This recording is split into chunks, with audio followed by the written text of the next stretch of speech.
राहुल गांधी ने मोदी सरकार पर निशाना साधा और साथ ही महंगाई और बेरोजगारी के मोर्चे पर केंद्र सरकार को घेरते हुए राहुल गांधी नजर आए हैं। तो इस सरकार ने बेरोजगारी, महंगाई, गरीबी और सिर्फ मित्रों की कमाई बढ़ाई है। तो वो तमाम मुद्दे राहुल गांधी की तरफ से उठाए गए हैं, जहां पर उन्होंने कहा कि सरकार ने सिर्फ बेरोजगारी बढ़ाई, महंगाई बढ़ाई, गरीबी बढ़ाई और अपने मित्रों की उनकी कमाई बढ़ाई। तो जिस तरह से चुनाव नजदीक है, राहुल गांधी मोदी सरकार पर हमलावर हैं, जहां पर उन्होंने लगातार बढ़ते डीजल, पेट्रोल हो या फिर गरीबी हो, उसको लेकर के निशाना साधा।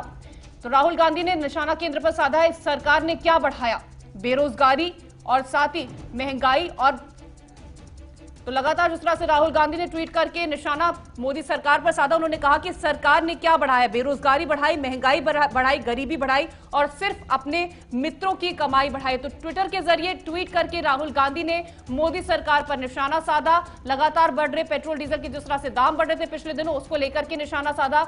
गरीबी जिस तरह से बढ़ रही, उसको लेकर के निशाना साधा और लगातार ये कहते हुए नजर आ रहे हैं कि सरकार जो है वो केवल अपने मित्रों के लिए, लगातार उनकी तरफ से ऐसी बातें सामने आती रही है जहां पर वो ये कहते हुए नजर आए कि सरकार केवल दो लोगों के लिए काम कर रही है, वो है अंबानी और अडानी। और उसी को लेकर के इस ट्वीट के जरिए भी राहुल गांधी ने मोदी सरकार पर निशाना साधने की कोशिश है।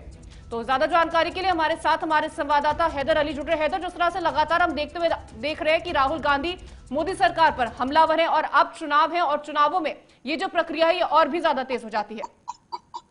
बिल्कुल कीर्ति, आप देखें वैसे तो अक्सर राहुल गांधी सोशल मीडियम माध्यम के सहारे से लगातार पीएम मोदी को टारगेट करते रहते हैं और आज दोनों ही असम में है। राहुल गांधी असम में के दौरे पहले से ही हो, पीएम मोदी अब पहुंचेंगे वहां।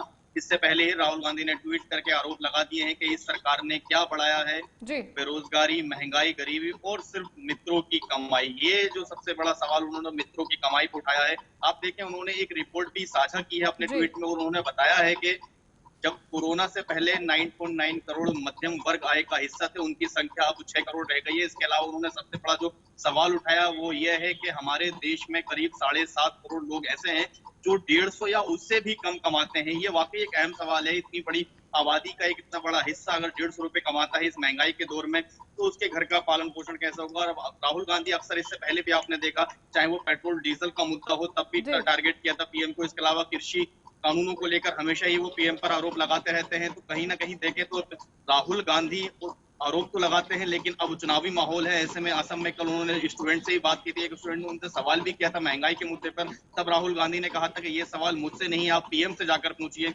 तो अक्सर टारगेट करते रहते हैं और अब 5 राज्यों में चुनाव है, तो उसी कड़ी में आरोप प्रत्यारोप का लगातार दौर जारी है। चाहे वो कांग्रेस हो या और भी विपक्ष के नेता हो, लगातार सरकार और सरकार के नुमाइंदों पर तमाम तरह के आरोप लगाते हैं। लेकिन वहीं पीएम नरेंद्र मोदी चाहे खुद हो, अक्सर अपनी सरकार की बढ़ाई करते नजर आते हैं। और उनके लीडर तो अक्सर यही कहते हैं कि देश में अगर कुछ बदला है तो वो जब से बीजेपी की सरकार बनी है तब से ही बदला है। कीर्ति, हैदर, जिस तरह से रैलियों को संबोधित करते हुए, चाहे बात अगर बीजेपी करे तो प्रधानमंत्री नरेंद्र मोदी ऐसा पहुंचेंगे जहां पर वो रैली को संबोधित करेंगे, बात अगर राहुल गांधी की करें तो वो भी संबोधित करते हुए नजर आएंगे। तो किस तरह से ये दोनों पार्टियों के ये दोनों बड़े नेता, जहां पर एक तरफ प्रधानमंत्री नरेंद्र मोदी और राहुल गांधी है, तो किस तरह से निशाना साधते हुए और अपनी पार्टी को मजबूत करते हुए विधानसभा चुनावों के लिए नजर आ सकते हैं?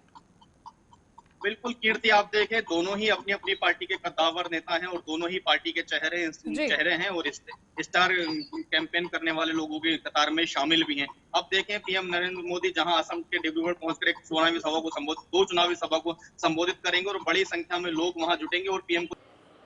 खबरों से अपडेट रहने के लिए चैनल सब्सक्राइब कीजिए, साथ ही बेल आइकन जरूर दबाएं।